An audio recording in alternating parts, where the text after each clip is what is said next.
Ladies and gentlemen, welcome to another episode of Transmissions from the Outpost. Here on the Outpost Unknown YouTube channel, you know what you need to do. You need to like and subscribe so we can get to 1,000 subs and kill the channel.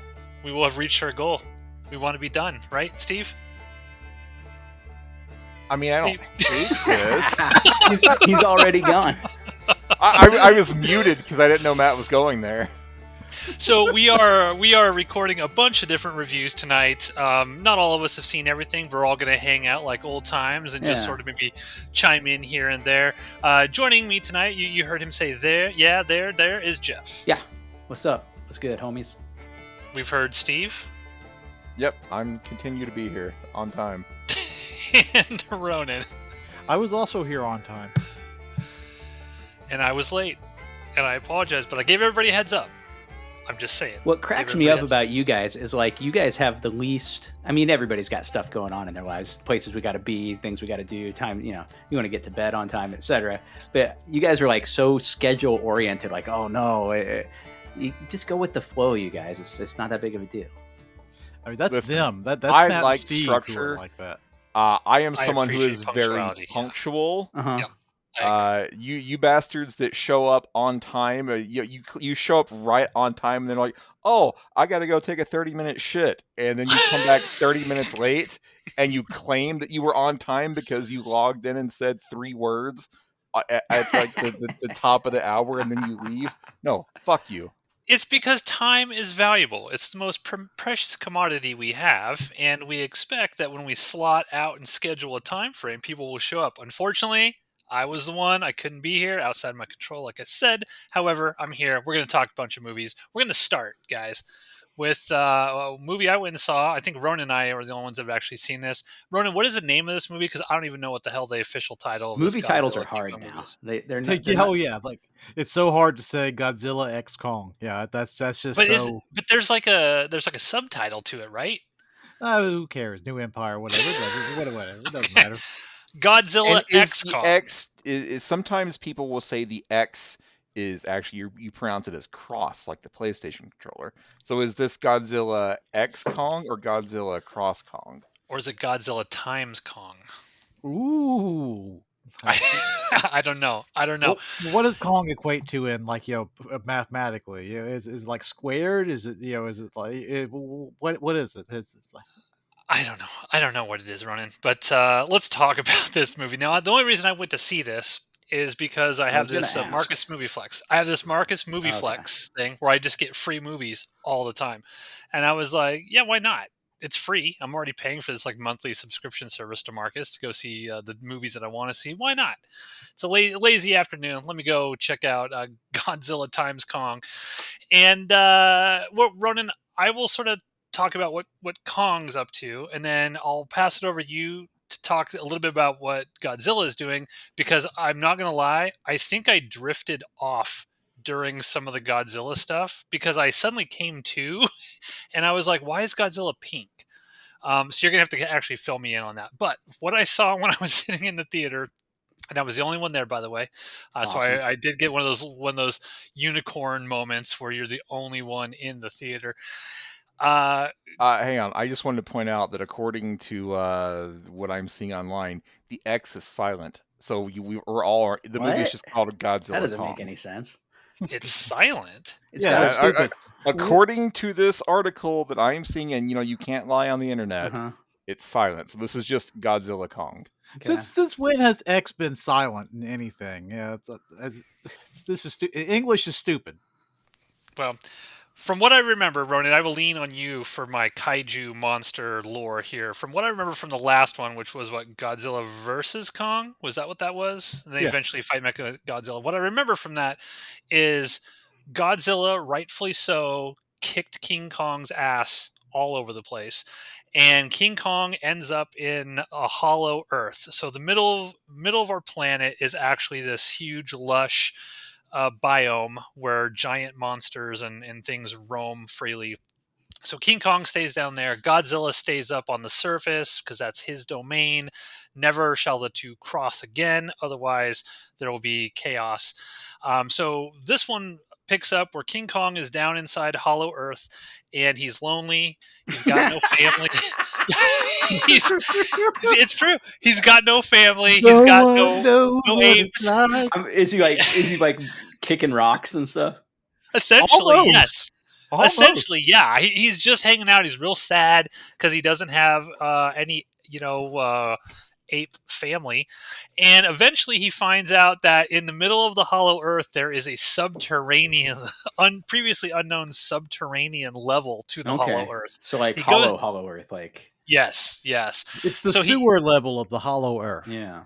So he makes his way down there through this weird little gosh, I don't even know what you would call it. It's like this crevasse that's been right next to his fucking home. Yes, he finally realized it. He goes down there and he finds like a little tiny baby King Kong. It's like a baby ape, and then some angry apes. And they start fighting, and what you come to find out, because there's an obligatory human segment in here, Monarch is down there monitoring things and whatnot. What come to find out that this subterranean level of the inner earth, long, long ago, Godzilla, King of the Monsters, had to fight an army of King Kong, gorillas and apes and stuff like that. But Godzilla fended them all off and trapped them into a molten hellscape layer of this thing. And what was the name? The Scar King or something? Very tough and imposing. Scar King. The Scar King has enslaved all of these other apes, and he yearns to get to the surface. Ronan, that's his goal. He wants to figure out how to get into the Hollow Earth, and then from the Hollow Earth up to the surface of the Earth. And he's got this kaiju that shoots ice and created the last ice age for humanity. Somehow has, pulled off a spike and now can control it. And he wants to go up there and turn the Earth into another ice age. And King Kong has to sort of, I guess, try to convince Godzilla to team up with him to be able to do this. So that's what King Kong's doing. Oh, I will point out, and Rachel actually mentioned this, the best part of this movie is when King Kong first, he sees this little tiny like baby King Kong, right? This little kid. And then there's another angry looking ape with, looks like he's got all of his hairs falling out and he's like fighting with bones and stuff like that. And King Kong grabs this little baby ape and just beats the shit out of this other ape with him. Just wham, wham, and throws this thing. That was the best part. That I laughed out loud.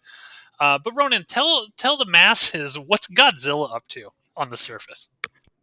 So the movie opens with Godzilla getting into a fight in Rome. It literally just opens. That's right. Oh shit! There's shit going down in Rome. He's sleeping in the Colosseum. That's what he does now. He just curls up and goes to sleep in the Roman Colosseum. Okay. Which that's cute, But like the movie opens up with another monster that they created in King of the Monsters, a weird spider crab Cthulhu looking thing called Scylla. And Godzilla is just kind of over Scylla shit and just explodes it in Rome and then takes a nap. Well, what? That's what it is. He's like, no, I'm not saying you're wrong. I'm just saying how ridiculous and stupid this whole movie is. Yeah. There's not any plot to get in the way of the special effects of this movie. I would say 80% of this movie is an animated film. Because there is no live action in it. Adam Wingard directed this. Adam Wingard, a very sort of noteworthy horror film director. Yeah, I mean, I'm rooting for Adam Wingard. He's the same guy. Yeah, he's the same guy who did the Godzilla versus Kong too. He's the genius who decided Godzilla's strong enough to bore a hole into the center of the earth with his fiery breath. And I'm supposed to believe that a fucking monkey with a whip is any threat to him? That's no. The Scar King thing is not. No, the power scaling is stupid, and that would in a monkey with a whip. Okay. How about a monkey with an axe? No, it's stupid. But so that's what the movie opens up with is Godzilla just explodes this other monster called Scylla, which unless you were reading comic books, you don't know that Scylla is a bad monster that had aspirations of becoming king.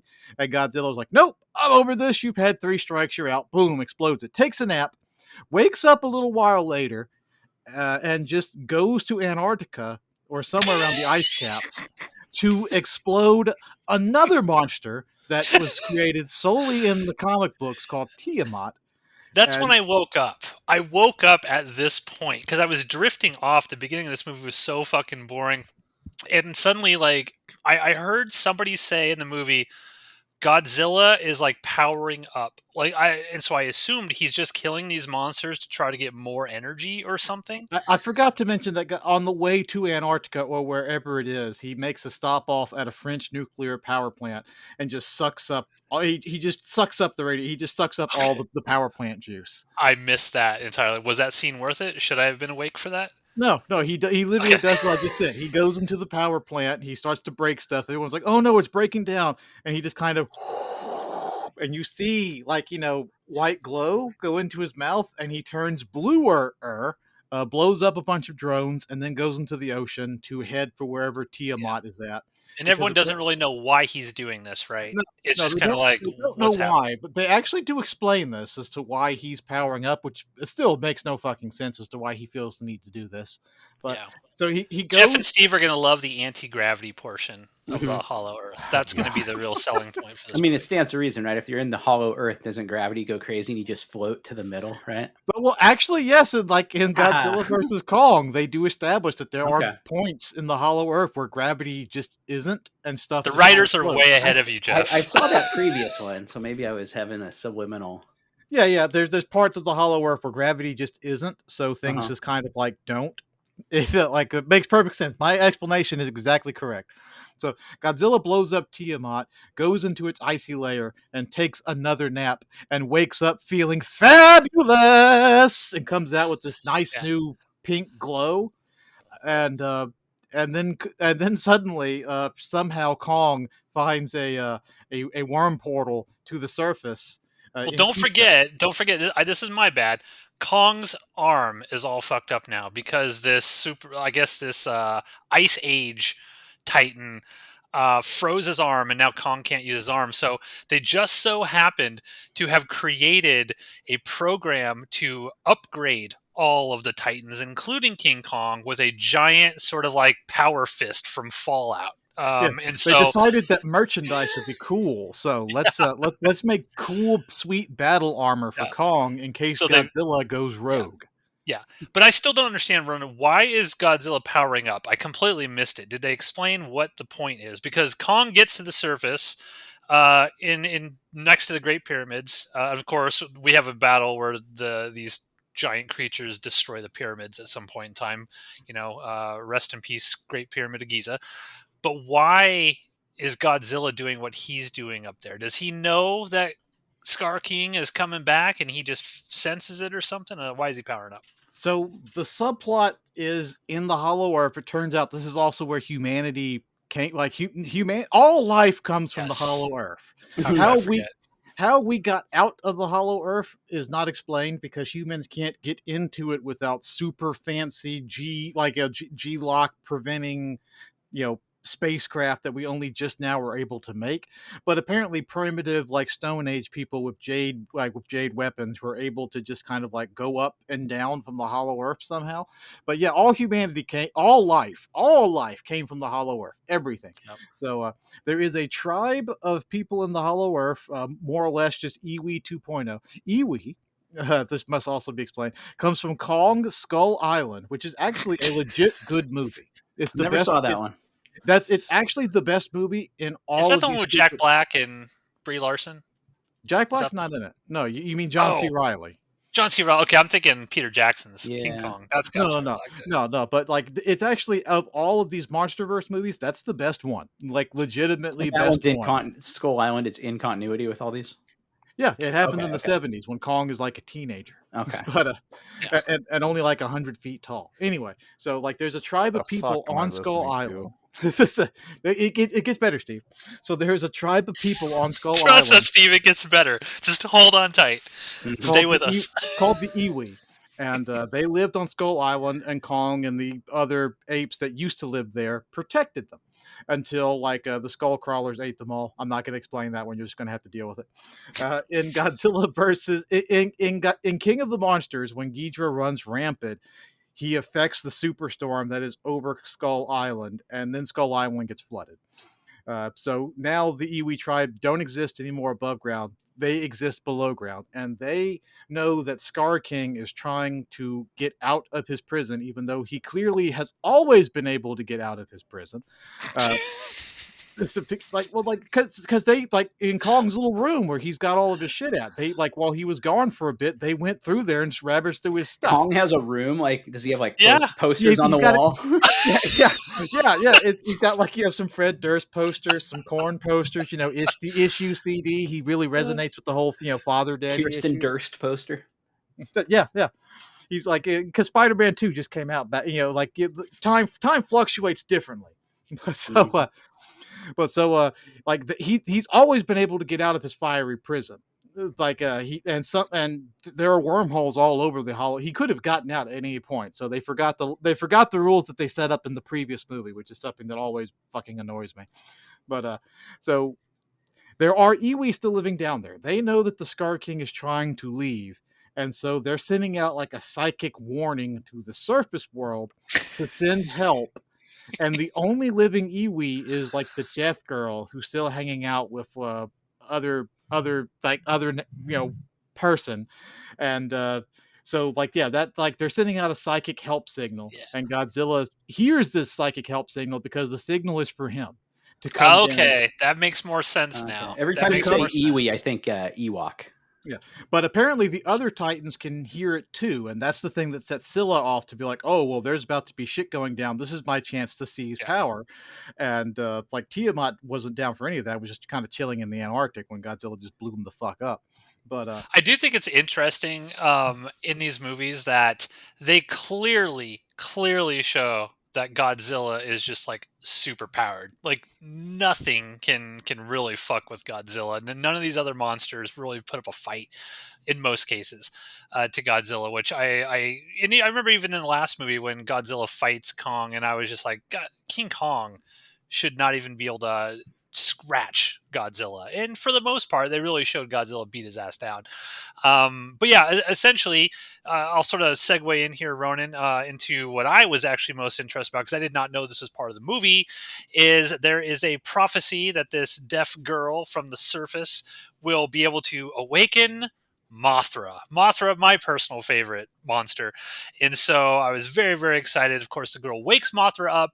Mothra shows up a little bit late because King Kong has to go try to talk to Godzilla. Godzilla will not have it, and they're just fighting and destroying the pyramids. Godzilla's very upset that these damn kids are getting back onto his lawn. What's so funny is they literally show Godzilla come out. He's standing by the pyramid. He's like waving at Godzilla, like, "Hey, bro!" He's like putting his hands out to like stop. Godzilla is just like flying towards him, like he's gonna just rip his face off. And they do that thing with King Kong's face, where he just goes, "Oh," and he gets like real sad when he realizes it's about to be like destroyed by Godzilla. But yeah, Mothra shows up.